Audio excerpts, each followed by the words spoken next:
Fala, meus queridos, tudo bem com vocês? Como passaram esse final de semana, né? Final de semana da 31ª rodada do Campeonato Brasileiro, rodada que começou no sábado, né? E se estendeu até para segunda-feira, né? Até ontem, na segunda-feira, tivemos a rodada que não mudou muita coisa na tabela, né? Tivemos alguns jogos interessantes, é verdade, mas que não mudou muita coisa, muita vida, né, de muita gente. Óbvio que talvez colocou mais equipes brigando aí pelo título, brigando pela vaga na Libertadores, mas que, né, convenhamos, faltam poucas rodadas, pouca coisa pode realmente mudar até o final do Campeonato Brasileiro. Bom, de antemão quero pedir desculpa para vocês do áudio, né? Deve estar um pouquinho de eco aí, mas estou gravando num lugar diferente. Volto a ressaltar, não estou em casa, não estou no meu estúdio habitual de gravação na Rede Computadora.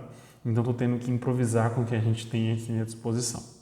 Então, dito isso, bora conversar sobre a rodada. A rodada começou no sábado, né, com 2 jogos dos 2 finalistas da Copa do Brasil. Os 2 finalistas foram muito bem, né, venceram por 2-1, cada um com seus métodos, né? O Flamengo foi com praticamente todo o time titular poupado, não foi ninguém do time titular, né? Foi o time reserva habitual, com muitos moleques da base, muitos medalhões que já estão em fim de contrato, né? O caso do Diego.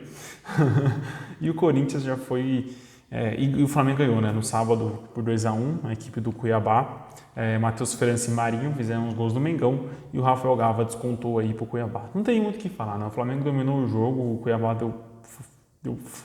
teve poucas chances de perigo, né? As chances que teve foram com o Daverson, então não teve muita qualidade nas finalizações assim que levaram tanto perigo, né? Um ou outro chute, uma ou outra cabeçada do atleta do Cuiabá, nada muito, né, exagerado. O Cuiabá fica na zona de abaixamento, enquanto o Flamengo sobe uma posição, vai para a 4ª colocação desse Campeonato Brasileiro.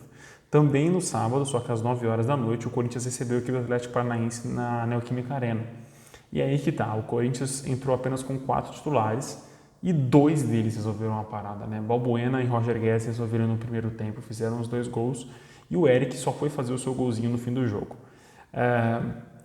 Temos as polêmicas para conversar desse jogo. Na minha opinião, não vi pênalti, né, nas chances, nos vídeos que eu vi, eu não consegui enxergar com tanta clareza assim um pênalti que foi marcado por Corinthians do Roger Guedes.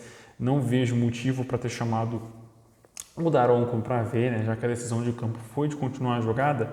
Acho que a decisão deveria ter sido mantida por conta de não ter sido um lance crucial, né? Não foi um toque na mão, não foi algo assim muito escrachapante, né? Muito visível. Já no segundo tempo, teve sim um pênalti para o Atlético Paranaense, pela câmera que foi disponibilizada para os telespectadores, né? Claramente a bola pega, na minha opinião, né, na câmera que eu vi, na visão que eu vi, claramente a bola pega na mão do atleta do Corinthians, dentro da área, era um chute direcional para o gol, não é assim um lance para expulsão, obviamente, mas era um lance para pênalti sim, para penal. Se eu não me engano, nesse momento ainda estava 2-0 para o Corinthians, então poderia ter colocado mais lenha no jogo, mas enfim, o Corinthians mereceu vencer, fez um primeiro tempo melhor, mas o Atlético Paranaense também fez um segundo tempo de tirar o chapéu. Se não fosse o goleiro Carlos Miguel do Corinthians, teria sim rolado o empate. O Corinthians sobe uma posição, entra no G3, né, vai para a 3ª colocação, enquanto o Atlético Paranaense mantém ali na 6ª colocação do campeonato. No domingo, abrindo a rodada do Domingão, às 11 horas da manhã, tivemos Internacional 4, Goiás 2. Para quem vê esse resultado, acha que o Inter dominou do começo ao fim do jogo.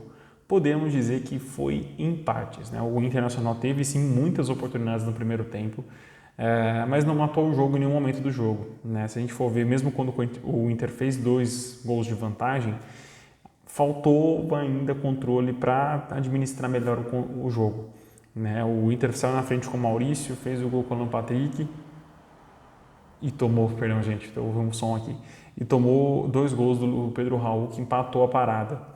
No início da segunda etapa, o Alan Patrick voltou a fazer o seu gol e o Depena, o Carlos Depena, fez o 4º gol e decretou aí a vitória do Internacional. O Inter se mantém na 2ª colocação, né, tira alguns pontos do Palmeiras, porque o Palmeiras vai ainda empatar nessa rodada. E enquanto isso, o Cuiabá cai uma colocação para a 14ª. Eu acho que, Goiás, né, no caso, eu acho que vai acabar ficando, né, nesse troca aí da parte de baixo da tabela. Não acho que o Goiás seja um candidato a rebaixamento. Acho que o Goiás vai sim se manter na elite do Campeonato Brasileiro, muito por conta desse centroavante do Pedro Raul. O campeonato que esse cara está fazendo é de se tirar o chapéu, ele está tirando o leite de pedra desse time do Goiás. Também no sábado tivemos São Paulo 0, Botafogo 1, um jogo horrível, um jogo horroroso. Como era para ser um poupa-tempo, eu não tenho nem muita coisa para falar desse jogo, né? Porque caiu muita chuva em São Paulo, campo alagado, mas o Botafogo conseguiu fazer 1-0 no pênalti no finzinho do jogo, né? Um pênalti muito bem marcado nessa questão. O Tiquinho Soares, outro atleta que tem que tirar o chapéu que está fazendo no Botafogo. O São Paulo cai 2 posições, né? Vai para a 12ª colocação e mesmo assim é um time que é, como eu falei, do Goiás, é um time que vai ficar alternando ali até o final do campeonato nessas posições de baixo. O sinal de alerta que o São Paulo tem que ter, não falando de rebaixamento, é de não conseguir uma vaga para a Sul-Americana.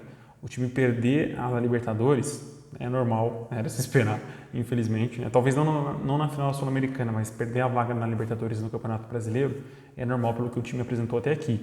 Mas perder a vaga para a Sul-Americana e não ter competição internacional para disputar no ano que vem, eu acho muito perigoso para o São Paulo. Um clube do tamanho de São Paulo passar um ano sem disputar nenhum torneio internacional. Né? Vídeo Santos. Também às 4 horas o Fortaleza ganhou muito bem, né? Venceu muito bem a equipe do Avaí por 2-0 com gols de Thiago Galhardo e Hércules.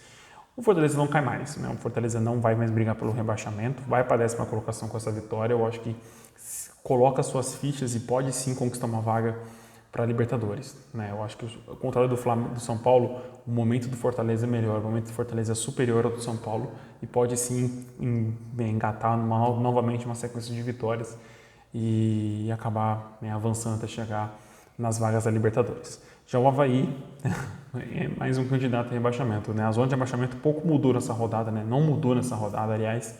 Então acho que esses 4 que estão na zona de rebaixamento, Cuiabá, Avaí, Juventude, Atlético Goianiense, provavelmente vão alternar entre si até o final, mas provavelmente vão ficar na zona de rebaixamento e não vão sair.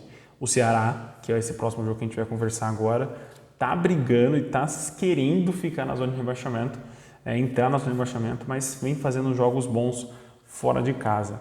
Né? Empatou 0-0 com o Atlético Mineiro lá no Mineirão, poupa tempo, não vamos falar muita coisa desse jogo, mas é um empate melhor para o Ceará do que é para o Atlético Mineiro, né? Obviamente, que jogou em casa. Às 6 horas, o Fluminense recebeu a equipe do América Mineiro e ficou no 2-0. O América venceu a equipe do Flusão no Maracanã. Sim, senhoras e senhores.